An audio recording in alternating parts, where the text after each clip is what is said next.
Now, today this is our second class on elasticity of demand, and today I am going to discuss about the methods. तो methods of measuring of price elasticity of demand. तो आपको मैं सिखाऊंगा आज ऐसे कौन कौन से मेथड्स हैं जिससे मैं प्राइस इलास्टिसिटी ऑफ डिमांड को मेजर करूंगा।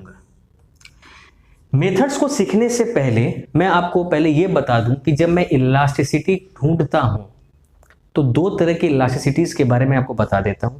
पहले मैंने जब price elasticity of demand discuss किया था, इसके पहले वीडियो में वहां पे डिग्रीज की बात मैंने की थी, चेंज की बात की थी, और आज मैं बात कर रहा हूं दो। एक है पॉइंट इलास्टिसिटी। देखो पॉइंट वर्ड का मतलब क्या है, जैसे कोई भी एक पॉइंट लगा दिया, बोलेगा भाई इसका इलास्टिसिटी ढूंढ के बताओ क्या है। तो मैं एक एग्जांपल आपको देता हूं। देखो एक ग्राफिकल रिप्रेजेंटेशन करता हूं। सोचो, ये है वाई एक्सिस, ये है एक्स एक्सिस, ये है आपका प्राइस, ये है आपका क्वांटिटी। क्लियर है? और ये है ओरिजिन। अगर किसी को सोचो यहां पे एक पॉइंट में लगा देता हूं आर। अगर किसी को पॉइंट आर का इलास्टिसिटी ढूंढना है कि सर पॉइंट आर का इलास्टिसिटी क्या होगा, तो होना क्या है सर? होगा तो कोई दो में से एक, या तो पांच में से कोई एक, जीरो हो सकता है, इंफिनिटी हो सकता है, वन हो सकता है, greater than one, less than one. होगा क्या? तो इस पॉइंट का इलास्टिसिटी ढूंढने के लिए जिस मेथड का इस्तेमाल किया जाता है उसे कहते हैं पॉइंट मेथड। क्या कहते हैं? Point method. अब इसके बाद मैं पॉइंट मेथड को इलैबोरेटली आपको डिस्कस करूंगा क्या है। तो यहां पे बोला क्या है, when the price elasticity of demand is measured eight a particular point. तो अगर किसी डिमांड कर्व में, सोचो ये किसी डिमांड कर्व, अगर मैं डिमांड कर्व ड्रॉ कर लेता हूं, समझ में आ रहा है? सोचो ये, तो किसी डिमांड कर्व में किसी भी पर्टिकुलर पॉइंट को अगर मैं खोजता हूं कि उसका इलास्टिसिटी क्या होगा, उसे कहते हैं पॉइंट इलास्टिसिटी। तो और इसको मेजर करने के लिए हम लोग किस मेथड का इस्तेमाल करते हैं? पॉइंट मेथड का। अब आर्क का मतलब सर क्या होता है? सोचो ना, when elasticity of demand is measured over a finite range और arc मतलब सोचो ये एक आर्क है ना, इसी पे मैं एक और पॉइंट लगा देता हूं R1। ठीक है, तो आपको बोला मैंने कि ये हो गया भाई मेरा आर्क, तो ये इस इधर से इधर का इलास्टिसिटी खोज के बताओ। तो बोलता है when elasticity of demand is measured over a finite range और arc of demand curve is called arc elasticity. इसे कहा जाता है आर्क इलास्टिसिटी। तो when changes in the price and quantity are significantly large, तो जब आप देखेंगे कि प्राइस और क्वांटिटी में चेंज बहुत बड़ा आता है, उस तरह के चेंज को मेजर अगर करना है, means they show a movement from one point on the demand curve to the another point. तो जब वो लोग एक ही डिमांड कर्व में एक मूवमेंट को शो करते हैं, देखो यहाँ पे R से R1 पे जा रहा है, तो इस तरह के मूवमेंट जब वो शो करते हैं और एक लार्ज चेंज नजर आ रहा है, देखो लार्ज चेंज कैसे नजर आ रहा है, ये सोचो P है, ये क्वांटिटी है, आप देख रहे हैं। फिर यहाँ पे देखो क्या है, P है, क्वांटिटी है, तो देखो कितना लार्ज चेंज हो रहा है कि नहीं। तो this type of large change जब होता है, उसको अगर मेजर करना है तो उसके लिए हम लोग दो मेथड का इस्तेमाल करते हैं। एक होता है percentage method, the other one is the total expenditure method. और आर्क इलास्टिसिटी इसी को कहा जाता है कि जब भी हम एक बड़े चेंज का इलास्टिसिटी को मेजर करते हैं। नाउ पॉइंट मेथड, जिसको एक और नाम दिया गया है ज्योमेट्रिक मेथड, और one of the most important question है आपके बोर्ड एग्जाम्स के लिए। लास्ट ईयर मींस 2020 में जो बोर्ड एग्जाम का पेपर आया था, उसमें आप देखोगे geometric method on the supply curve दिया है, और इस बार ज्योमेट्रिक मेथड ऑफ डिमांड बड़ा इंपॉर्टेंट बन जाता है। देखो करना क्या है आपको, फिर वही चीज है, इलास्टिसिटी ढूंढना है। टॉपिक क्या है? Straight line demand curve. सोचो मैं आपके लिए एक डिमांड कर्व बनाता हूं, सुनना। देखो ये y है, ये x, ये ओरिजिन, ये प्राइस और ये क्वांटिटी। मैं एक straight line demand curve draw कर दिया आपके लिए। सोचो ये रहा, ये पॉइंट A हो गया, ये पॉइंट B हो गया।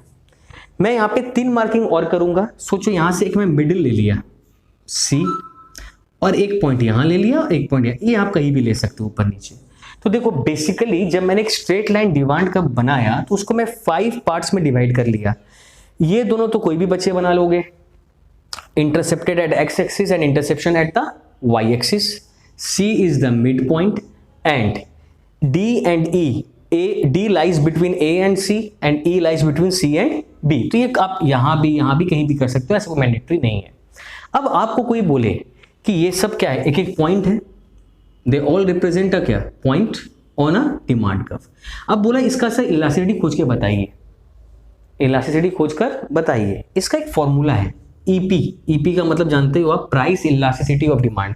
जब ये नीचे सफिक्स में P आ जाता है मतलब ये प्राइस होता है, और ये E है जो डिनोट करता है इलास्टिसिटी ऑफ डिमांड को, और इसका फॉर्मूला है lower segment bye upper segment. अब सुनना, आप इसमें से किसी भी एक पॉइंट को डिस्कस कर लो। सोचो, मैं पहले सबसे इजीएस्ट पॉइंट आपके लिए लिखता हूं C। तो सोचो मैं लिखता हूं at point C what is your elasticity. तो at point C EP equals to, अब देखो क्या है फॉर्मूला, लोअर बाय अपर। तो अगर आप C पे खड़े हैं तो C का लोअर क्या है, C से एकदम लास्ट पॉइंट तक चले जाओ, B मींस CB, और C से एकदम टॉप तक चले जाओ जहां पे एक्सिस है CA। तो ये हो गया लोअर बाय अपर। इसका वैल्यू सर क्या आने वाला है, 1। क्यों 1 आने वाला है, क्योंकि C was the mid point of A and B। तो अगर C मिड पॉइंट है तो इन दोनों को वो क्या किया है, इक्वल पार्ट्स में डिवाइड किया है। तो कॉमन सेंस क्या बोलता है, इसका वैल्यू क्या आएगा, 1। तो at C EP is equals to 1। सर ये तो समझ में आ गया। नेक्स्ट बोलिए, चलो एक और ले लेते हैं, एट पॉइंट D। अब D पे आ जाते हैं, तो EP इक्वल्स टू, तो D का सर लोअर क्या होगा, DB, पूरा लास्ट तक जाइए आप, और अपर क्या होगा DA। अब ये तो कोई भी बच्चा बोल देगा कि DB का जो लेंथ है वो DA से काफी बड़ा है, इसका मीन्स न्यूमरेटर बड़ा है और डिनोमिनेटर छोटा। आप कोई भी मैथमेटिक्स के वैल्यू पुट अप कर दो जहां पे न्यूमरेटर बड़ा हो और डिनोमिनेटर छोटा, हर बार आपका जो वैल्यू आने वाला है वो क्या आने वाला है, ग्रेटर देन 1। क्या आने वाला है, ग्रेटर देन 1। तो at point D elasticity of demand is greater than 1। Again अब आप सोचो, आप ले लो at point E, point E पे आ जाओ। तो जब आप पॉइंट E पे आते हैं तो E का लोअर क्या है, EB, और अपर क्या है, EA। और आप साफ देख रहे हो EB का जो लेंथ है वो EA से क्या है, काफी छोटा है। तो अगर आपका न्यूमरेटर छोटा है और डिनोमिनेटर बड़ा, आप कोई भी वैल्यू पुट कर दो, 2/5 पुट करके देख लो, हर बार जो वैल्यू आएगा वो लेस देन 1 आएगा। तो at point E the price elasticity of demand is less than 1। तो सर ये 3 तो मिल गए, अब और 2 ढूंढ लेते हैं। तो सर और 2 कौन कौन से हैं, चलो पहले B पे आ जाते हैं, at point B। Now EP equals to, तो सर B का लोअर क्या है, B का लोअर तो B है, और अपर क्या है, AB या BA, जो भी आप लिखो। तो B का वैल्यू अभी क्या रिप्रेजेंट कर रहा है, 0। तो 0 by anything is 0, therefore at B our EP is 0। Clear है। नाउ एट पॉइंट A, जब हम A पे आते हैं तो सर A पे EP क्या होने वाला है, देखो A का लोअर क्या है, AB, और A का अपर क्या है, A का अपर तो A ही है, A के ऊपर तो कोई पॉइंट है नहीं, और A किसको रिप्रेजेंट कर रहा है अभी, 0 को। तो anything divide by 0 is what, infinity. Therefore price elasticity of demand eight A is infinity. तो वही 5 डिग्रीज जो मैंने आपको पहले समझाए थे, वही 5 डिग्रीज मैंने आपको ढूंढ के बता दिया। पॉइंट मेथड में कंडीशन याद रखना, एक स्ट्रेट लाइन डिमांड कर्व, याद रखना ये वर्ड होना चाहिए, ये दोनों चीज होना चाहिए, ज्योमेट्रिक मेथड या पॉइंट मेथड, और ये वर्ड जो होना चाहिए स्ट्रेट लाइन डिमांड कर्व। उसमें 2 पार्ट है, एक स्ट्रेट है और एक स्ट्रेट नहीं होगा, तब कैसे करेंगे, अभी मैं इसके बाद समझाऊंगा कैसे होगा। तो ये स्ट्रेट लाइन डिमांड कर्व होना, ये कंडीशन मैंडेटरी रहेगा, तब आप ऐसे 5 इलास्टिसिटीज को क्या करोगे, मेजर करोगे। नाउ पॉइंट इलास्टिसिटी का ही दूसरा पार्ट जो मैं आपको कह रहा था, on the non linear demand curve. देखो नॉन लीनियर वर्ड का मतलब ये होता है जो स्ट्रेट लाइन नहीं है। तो कई बार देखना, आप छोटे क्लास में मैथमेटिक्स जब करते थे तो आपका एक लीनियर इक्वेशंस बोल के चैप्टर होता था, और उसको बोलता था ग्राफिकली प्रेजेंट करो, और जितनी बार भी आप एक्स और वाई का वैल्यू पुट करके ग्राफ ड्रॉ करते थे तो हमें से एक स्ट्रेट लाइन आता था, तो उसके लिए एक लीनियर वर्ड भी यूज करता था। तो कभी कभी स्ट्रेट लाइन भी बोल सकता है, लीनियर डिमांड कर्व भी बोल सकता है। लीनियर वर्ड का मतलब भी स्ट्रेट लाइन ही रहता है। जब नॉन लीनियर का बात करता है, सोचो नॉन लीनियर सर कैसा होगा।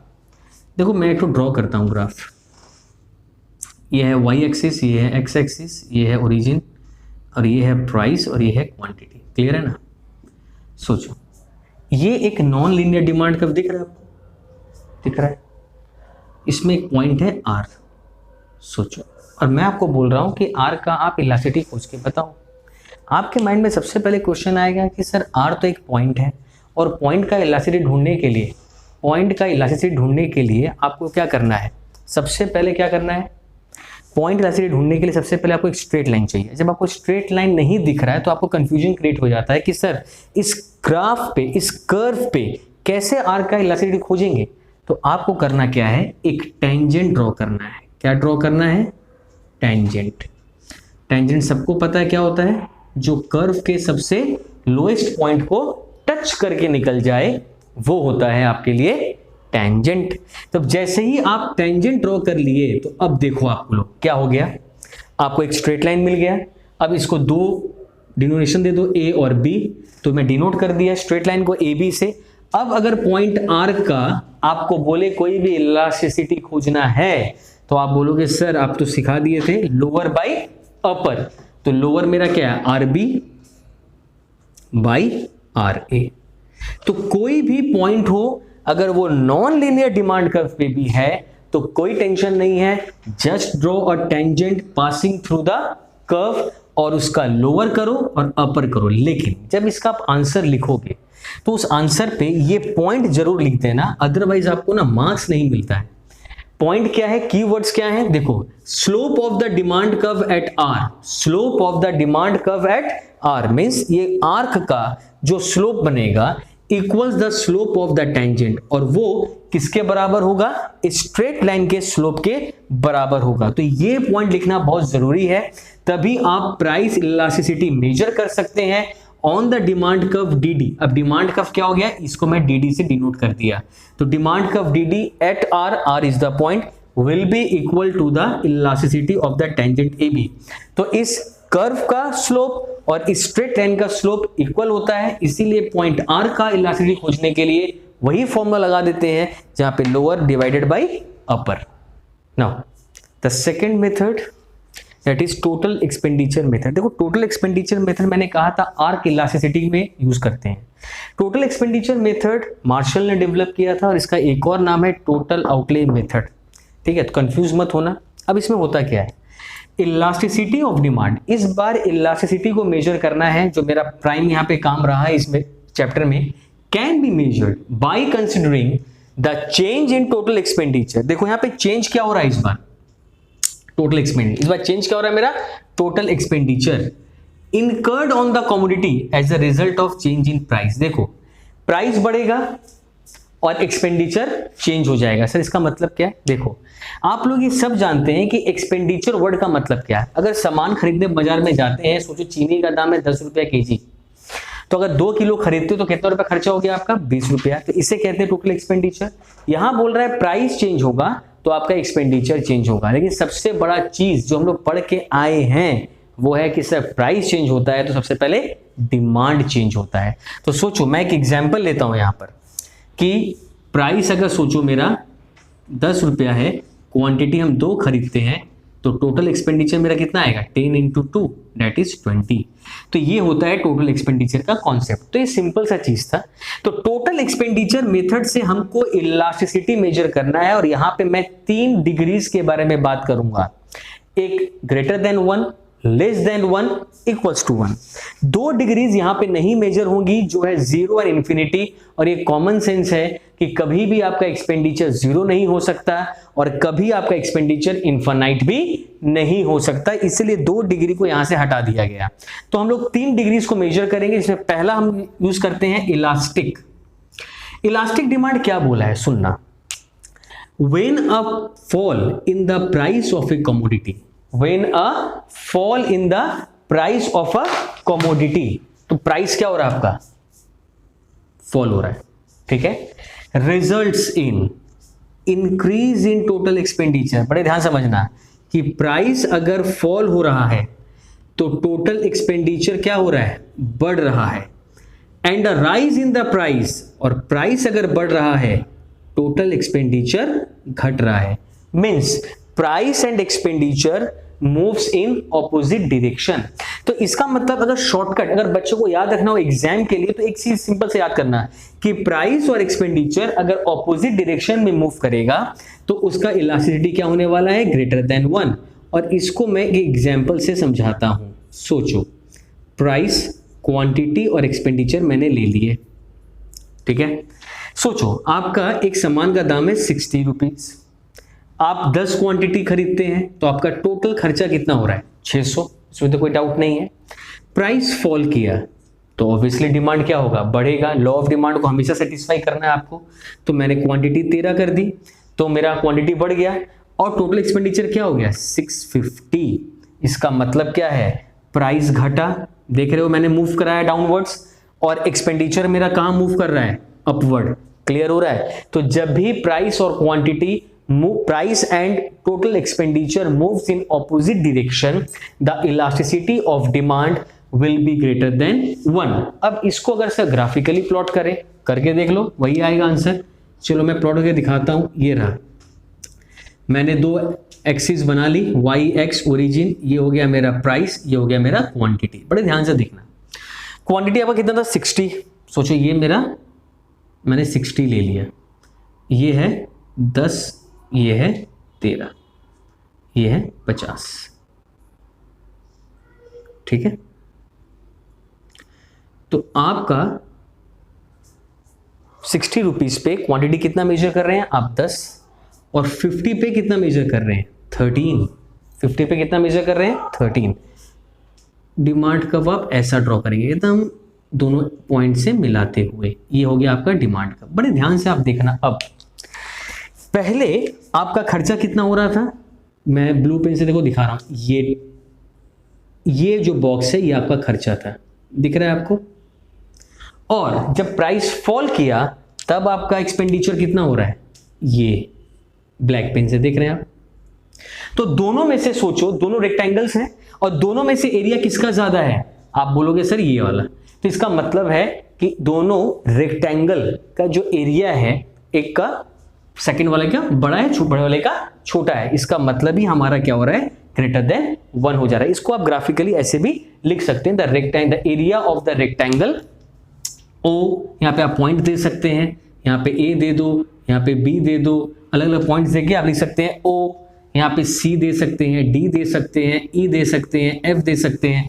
तो rectangle O C B F and O D A E, ऐसे लिख दो कि रेक्टेंगल का एरिया बड़े वाले ब्लैक वाले का ज्यादा है और ब्लू वाले का कम, इसीलिए इसका वैल्यू क्या आ रहा है, ग्रेटर देन 1 आ रहा है।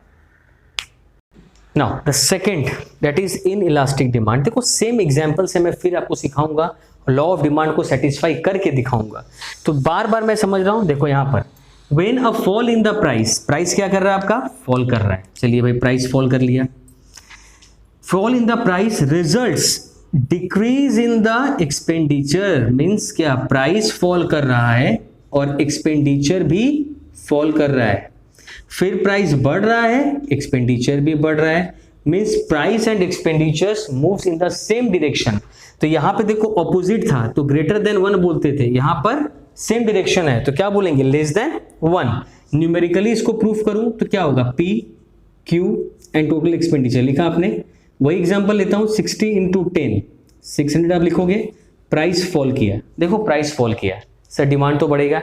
मैक्सिमम स्टूडेंट को लगता है सर डिमांड बढ़ेगा, मल्टीप्लाई करेंगे तो वैल्यू ज्यादा होना चाहिए था। देखो 11 कर दिया, देखो डिमांड तो बढ़ा है, प्राइस फॉल किया, डिमांड बढ़ा है, लेकिन एक्सपेंडिचर देखो फॉल कर गया है, देख रहे हो।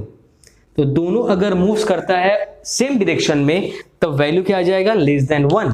और जब इसको मैं ग्राफिकली शो करूंगा, देखो यहाँ पे y सेम कॉन्सेप्ट है, 60 है ये, सोचो मैं 10 खरीद लिया, क्लियर है।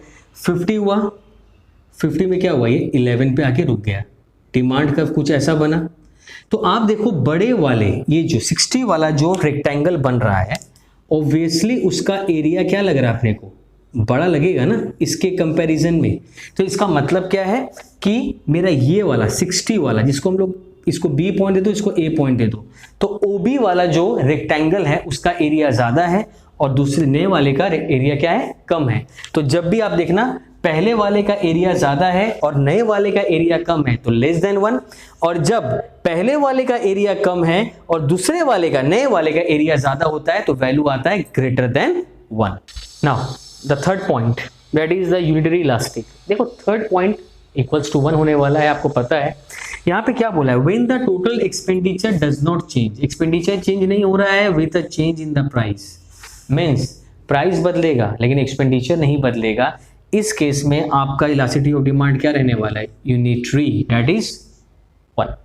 सोचो प्राइस में चेंज होगा, टोटल एक्सपेंडिचर कांस्टेंट रहेगा, प्राइस अगर बढ़ भी रहा है तो भी टोटल एक्सपेंडिचर कांस्टेंट रहेगा। ये कॉन्सेप्ट बोल रहा है। सर ये कैसे पॉसिबल है, देखो मैं बताता हूँ।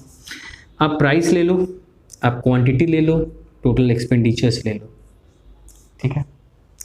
जब आप प्राइस लोगे 60 rupees as per our further previous example, तो 60 इंटू 10 दैट इज 600 आएगा। प्राइस फिर आपने फॉल किया था 50 पे, लॉ ऑफ डिमांड को सेटिस्फाई करना ही है मुझे, तो क्वांटिटी तो मुझे बढ़ाना ही पड़ेगा। देखो मल्टीप्लाई करके 600, तो exactly there is no change in expenditure in spite of change in the price. तो इस सिनारियो को बोला जाता है इलास्टिसिटी इज इक्वल्स टू 1। अब जब मैं इसको ग्राफिकली प्रेजेंट करता हूं तो देखो मैं ग्राफ ड्रॉ किया, ये हो गया y axis, x axis origin, ये हो गया प्राइस और ये हो गया क्वांटिटी। क्लियर है? अब बात को समझना। सोचो ये 60 पे मैं रुका हूं और मैं कितना क्वांटिटी परचेस कर रहा हूं, 10। जब मैं 50 पे फॉल करके आया, मैं कितना क्वांटिटी परचेस कर रहा हूं, 12। ये हो गया A, ये हो गया B। डिमांड कर्व देख रहे हो आप कैसा बन रहा है। इस डिमांड कर्व को नाम दिया गया है रेक्टेंगुलर हाइपरबोला। Rectangular hyperbola. क्यों सर ऐसा नाम क्यों दिया गया? मैंने पहले भी कहा था, फिर बताता हूं, जब भी यूनिटरी होगा इक्वल्स टू 1, उस ग्राफ को ही बोला जाता है रेक्टेंगुलर हाइपरबोला। क्यों बोला जाता है कि इस ग्राफ पे आप ए बी की जगह कोई भी पॉइंट लो और उसका एरिया निकालो, एरिया ऑफ रेक्टेंगल हर एक बॉक्स का सेम आने वाला है। कैसे? जैसे देखो ये 60 है ना, 60 है, ये देखो ये बॉक्स बना तो लेंथ इंटू ब्रेथ का कॉन्सेप्ट कितना आ रहा है, 600 आ रहा है। फिर 50 है, देखो बॉक्स बना, कॉन्सेप्ट क्या है, लेंथ इंटू ब्रेथ, 50 इंटू 12, देखो मैंने करके रखा है 600। देखो दोनों में ही इसका एरिया क्या आ गया, सेम आ गया। तो जब जब आप कोई भी पॉइंट प्लॉट करोगे, हर बार अगर आपका एरिया सेम आ जाता है तो उस कर्व को बोला जाता है रेक्टेंगुलर हाइपरबोला, और वहां पे आपकी इलास्टिसिटी जो होती है वो 1 के बराबर होती है। तो ये था आपका टोटल एक्सपेंडिचर मेथड, जहां पे मैंने 3 इलास्टिसिटीज मेजर करके आपको बताई। One is the greater than 1, the other one is the less than 1, and the last one is the equals to 1। 0 और इंफिनिटी यहां पर हम लोग कैलकुलेट नहीं करते हैं। अब नेक्स्ट वीडियोस में मैं आपको बताऊंगा परसेंटेज मेथड, कुछ न्यूमेरिकल्स बताऊंगा, और income elasticity and cross elasticity के ऊपर डिस्कशन हमारे होंगे।